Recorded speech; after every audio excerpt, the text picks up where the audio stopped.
seja muito bem-vindo ao programa Viva Saúde. Que bom estarmos juntos mais uma vez para conversar sobre a nossa saúde. Que prazer, que maravilha poder cuidar melhor da sua família, aprender a cuidar melhor da sua família. E é por isso que hoje nós vamos conversar sobre uma doença que muitas pessoas ouvem falar, repetem o nome, mas muitas vezes não sabem nem o que ela significa, não sabem quais são os sintomas envolvidos nessa doença, não sabem quais são os órgãos, os sistemas envolvidos nesse mecanismo de adoecimento. E é por isso que nós vamos conversar hoje sobre lúpus. Isso mesmo, uma doença autoimune. A gente repete isso, mas o que é uma doença autoimune? A gente vai saber isso hoje. Uma doença inflamatória autoimune que acomete mais as mulheres. Pois é, não temos muitos números a respeito do lúpus, mas estima-se que cerca de 65 mil pessoas aqui no Brasil possa ter a doença. E é por isso, para nos ajudar a compreender um pouco mais sobre essa doença, que nós vamos conversar com o Dr. Marcos Ivanovic, que está aqui conosco, reumatologista. Dr. Marcos, muito obrigada pela sua participação, já vou agradecendo. Seja bem-vindo ao programa Viva Saúde. Obrigado, prazer todo meu de poder mais uma vez contribuir com esse programa de excelência que presta um serviço maravilhoso à nossa população. Estou à disposição de vocês e vamos conversar um pouco sobre lúpus. Pois é, doutor Marcos, vou começar até falando assim, vamos começar do início, bem do iniciozinho. Lúpus, uma doença autoimune, logo que vem na nossa cabeça. Mas o que seria uma doença autoimune? Todo mundo repete, é o nosso corpo que trabalha contra o nosso próprio corpo, mas de que forma? Então, as doenças autoimunes são um grupo enorme de doenças que vão muito além das doenças reumatológicas, elas acontecem em diversos sistemas orgânicos, né? Nós podíamos destacar aqui uma doença autoimune que é muito frequente, e a gente fala de lúpus em mulher, e essa doença também é muito frequente em mulher e muito negligenciada, muito pouco pesquisada, que é, por exemplo, a tireoidite de Hashimoto, que é uma doença da tireoide, onde existe a produção de autoanticorpos, né? A doença autoimune é uma doença onde existe a produção de anticorpos que deveriam nos defender das infecções, de bactérias e de vírus, e por uma desregulação dessa autoimunidade, é como se o sistema imunológico fosse iludido, enganado, e ele passa a reagir contra as células do próprio hospedeiro. Então, anticorpos que atuam contra células tireoidianas produzem uma hipofunção da tireoide, uma doença autoimune chamada tireoidite de Hashimoto. O lúpus é uma doença muito mais complexa, né, porque ela é muito disseminada, é uma doença multissistêmica, e você tem a produção desses autoanticorpos de diversos tipos e diversas séries, e que são produzidos em excesso, né, contra diversas células, contra a célula renal, contra a célula do bulbo capilar, contra a célula da articulação, contra as células do pulmão e do rim, né? Então, vários sistemas podem ser acometidos, a pele. Então, você tem uma doença, né, que é a doença autoimune por excelência, o lúpus é conhecido dessa forma, né? Ou seja, doutor Marcos, o mecanismo que deveria nos proteger, ele acaba sendo combatido pelo nosso próprio corpo. O nosso sistema imunológico acaba sendo um pouco desorientado. Seria mais ou menos isso que acontece na Exatamente. autoimune? Isso É mesmo. isso? Então, e tem um contexto de múltiplos eventos, né? Existe a genética, a questão familiar, a hereditariedade, existem os gatilhos. Você nasce com uma condição que lhe predispõe a essa doença, mas existem os gatilhos. Os gatilhos podem ser vírus, podem ser bactérias. Muito famoso no lúpus, o gatilho da radiação ultravioleta, a luz solar, hidrocarbonetos, né? Se fala cada vez mais de microbioma intestinal, a modificação de bactérias intestinais por alimentos super industrializados, como são os alimentos dos nossos dias atuais, que poderiam, no intestino, abrir ali uma condição de desencadeamento da doença. Esses são os gatilhos. Os mais famosos são os gatilhos virais, né? E a gente tem visto, por exemplo, nessa epidemia que nós vivemos do Covid, muitos pacientes que têm lúpus desencadeado após o Covid. Então, são vários os elementos que podem ser esse iniciador da doença, é o start da doença, que é dado a partir de uma infecção, de uma exposição à radiação ultravioleta, alimentos ultraprocessados e entre outros elementos químicos, físicos, né, e os biológicos aí. Ou seja, a causa dessa doença, ela realmente pode ter diversas causas. A causa da doença ela não é conhecida, né? Então, a gente conhece fenômenos que se coadunam, que se reúnem para desencadear a doença. Então, a gente pensa sempre num terreno fértil. Esse terreno fértil é o terreno da genética, da hereditariedade. Existem algumas condições genéticas, né, descritas na literatura, algo mais complexo para a gente falar aqui, mas a presença de um antígeno leucocitário humano chamado HLA-DR1 ou HLA-DR4, a deficiência de alguns componentes do complemento sérico. Complementos são proteínas treinadas para debelar infecções e que existem em deficiência em algumas pessoas já ao nascer. E ao longo da vida você vai tendo modificação da resposta imunológica, um fenômeno que nós chamamos de perda da tolerância imunológica. Então, nossas células imunológicas, os linfócitos T e os linfócitos B, eles são fisiologicamente treinados para tolerar, para conviver harmonicamente com os nossos antígenos. Alguma coisa vai lá e desregula isso. Essa alguma coisa pode ser a tal da infecção.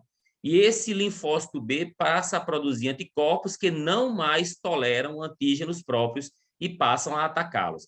O princípio é mais ou menos esse. Então, a causa, né, o que causou a doença lúpica numa paciente, o gatilho pode ter sido um, numa outra paciente pode ter sido outra. Isso também vai determinar isso que você andou falando no seu preâmbulo aí, que é a questão do lúpus, que parece que não é uma doença só, né? Existem lúpus diferentes de paciente para paciente, mais graves, mais severos, com comportamentos distintos entre os pacientes. Doutor Marcos, em relação aos tipos de lúpus, o senhor falou que ela pode se manifestar de formas diferenciadas, mas existem classificações, existem formas diferentes que a gente consegue, que o médico consegue identificar, esse é um tipo, esse é outro tipo, e consegue separar um pouco, tratar mais direcionadamente para esses tipos? Perfeito, isso mesmo. Então, muito frequentemente, nas manifestações iniciais da doença, ela lhe dá pistas, né? De se será uma doença mais benigna no seu comportamento, se será uma doença mais maligna no seu comportamento. Essa é uma das complexidades da doença, né? Ela tem caras diferentes e essa cara pode mudar ao longo do segmento. Esse segmento é permanente, a doença não tem cura, né? Então, você vai lidar com esse paciente por tempo indeterminado e, às vezes, a doença que começou de uma forma mais benigna pode se modificar. Mas existe mais ou menos uma tendência de que nós tenhamos um lúpus que se comporta mais na pele e nas articulações. Nós chamamos esse lúpus de lúpus cutâneo articular. Esse é o lúpus que tem mais benignidade, comportamento mais calmo, e uma doença que está associada a baixíssima mortalidade. E existe um lúpus que sistematiza, né? Esse é o termo que nós usamos. É um lúpus que sistematiza mais e acomete sistema nervoso central. Vasculites do sistema nervoso central são manifestações graves do lúpus. A nefrite lúpica, né, que é algo que está associado a altíssima mortalidade e é algo que nós tememos muito nos nossos pacientes. Manifestações hematológicas, anemias refratárias, plaquetopenias, né, a plaqueta, aquela célula do sangue responsável pela coagulação, isso pode gerar sangramentos de difícil controle. Pacientes que desenvolvem acometimento das serosas, né? Serosas são membranas que revestem órgãos nobres, como, por exemplo, o coração, que tem uma serosa chamada pericárdio, né? O pulmão, que tem a sua serosa, que é a pleura. E essas serosas podem inflamar e vão produzir os derrames, né? O derrame pleural, água na pleura, o derrame pericárdico, água no pericárdio, que pode levar à alteração do funcionamento normal, né, de sístole e diástole do coração, às vezes com necessidade de internação, um paciente que vai para ambiente de medicina intensiva, UTI. Esse é um paciente que tem uma doença mais grave. O outro lá, o paciente do lúpus cutâneo articular, é habitualmente um paciente que o tratamento ambulatorial com drogas mais simples permite, né, habitualmente uma doença de bom prognóstico, de bom controle. Doutor Marcos, então, quais seriam, passando por esse ponto aí, que temos mais ou menos esses dois tipos, né, o cutâneo e o sistêmico, que seria o sistêmico bem mais grave, né? E o senhor falou que também, ao decorrer da doença, ela pode ir se modificando também, né? Isso. Por mais que ela inicie um pouco mais leve, ela, dependendo do percurso que ela faça, pode se agravar, né? É verdade. Por isso que nós temos a obrigação com o paciente, né? A gente fala isso para os nossos alunos nas faculdades. Eu sou professor de reumatologia em 3 faculdades de medicina, então a gente fala sempre para o aluno da necessidade de que nós vigiemos esse paciente de forma contínua. Então, esse é um paciente, né, com o cutâneo articular, mas também, e principalmente com o sistêmico, que nós tenhamos visitas bimensais ou a cada 3 meses com esses pacientes para tentar, né, flagrar ali, né, perceber antes de que a condição aconteça, porque existem testes, exames no sangue, exames urinários, exames séricos que nos permitirão inferir se aquela doença está vindo ali, é como o tsunami que está vindo e ele manda um aviso, né? A praia dá uma puxadinha ali atrás, parece que está tudo calmo, a onda diminui e, de repente, vem aquela grande onda. Então, os exames podem nos permitir perceber esses sinais precocemente e mudar uma estratégia, antecipar, né, com as drogas, com os remédios, antecipar essa onda, essa vinda de uma atividade de doença. Então, a gente tem que estar vigiando o paciente e, às vezes, entendendo que esse paciente, que sempre teve, né, 5 anos, 6 anos de segmento, e a doença sempre foi cutânea articular, ele tinha lá o rache malar, apresentava lesões na pele que eram os rachis discoides, um pouco de alopécia, queda de cabelo, aftas, né, na boca, e artrite, né? Geralmente é uma artrite que pega mais a periferia. Quando a gente fala de periferia, nós estamos falando de articulações de mãos, articulações dos pés. Então, esse paciente que habitualmente tem essa doença mais calma, após 5, 6 anos de doença, ele pode muito bem chegar para a gente com uma nefrite lúpica, né? Então, a doença pode migrar de um polo para o outro, né? E a doença que às vezes começou muito severa, muito grave, que trouxe para você como médico a preocupação e o medo de perder, inclusive, aquele paciente para a doença, essa doença é controlada naquele momento crítico, ela se acalma e o paciente tem longos períodos assintomático, com o segmento periódico, mas assintomático, às vezes tomando pouco remédio, alguns pacientes quase sem remédio, né? Existem drogas que são mais benignas e que eles podem tomar por período mais longo.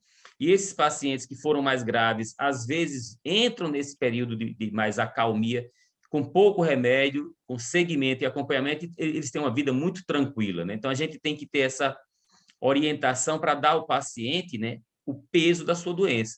Explicar para o paciente, olha, a tua doença é uma doença mais calma, uma doença mais benigna, a tua doença é uma doença que merece, você não pode faltar às consultas, merece mais vigilância, né? Então, quando a gente vai falar de tratamento, tudo começa pela educação. O paciente não sabe a doença que tem, o paciente chega inseguro, a doença lúpica é uma doença que traz para o paciente grandes estigmas, muito frequentemente, o paciente tem informações desencontradas nesse mundo da internet, que é um grande mundo hoje, cheio de coisas boas, mas cheio de informação desencontrada. O paciente não vê boas notícias quando ele vai ver sobre lúpus nesses meios, e ele já chega muito doente, inclusive do ponto de vista psicológico, algo que nós teremos que conduzir também. Doutor Marcos, o senhor falou de alguns sinais, alguns sintomas, falou do rash, falou também, enfim, de alguns das próprias dores articulares, que aí já seria quando o paciente chega para o senhor já com essas características, já significaria que a doença ela é inicial ou que ela já tem transcorrido? Ou melhor, vou até refazer a minha pergunta. Na verdade, o que a gente queria saber é quais são os primeiros sinais de alarme que o paciente, que a pessoa deve se perceber que está precisando procurar uma ajuda de um especialista? Qual é aquele gatilho que a gente tem que atentar, que pode ser o lúpus, ou alguma outra doença, mas que você tem que realmente investigar, buscar uma investigação? Muito boa a tua pergunta, porque existem muitos sintomas e sinais na medicina que são compartilhados por várias doenças. É muito comum a gente ter um compartilhamento de doenças, sinais e sintomas que são das doenças autoimunes, mas que são de doenças oncológicas, de câncer, que são das doenças oncológicas da hematologia, né? Hematologia é uma especialidade, a oncologia é outra. A oncologia lida com os tumores sólidos, um câncer de mama, oncologia, uma leucemia, hematologia. Os dois são cânceres, né? Mas né, um é conduzido pelo hemato, outro pelo oncologista, sinais e sintomas muito parecidos em algumas situações, com os sinais e sintomas de doenças autoimunes.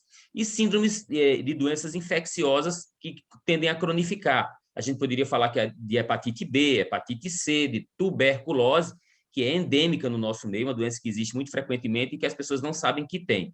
Então, por trás dessas síndromes, das oncológicas, das autoimunes, das hematológicas e das infecciosas, muitas vezes sintomas iniciais são anemia também, mas não era isso que ia falar sobre astenia, cansaço, fadiga, indisposição. Como o mundo que nós vivemos hoje é um mundo do estresse, da ansiedade, da competitividade, da produção, tem que produzir muito, é o mundo da felicidade, né?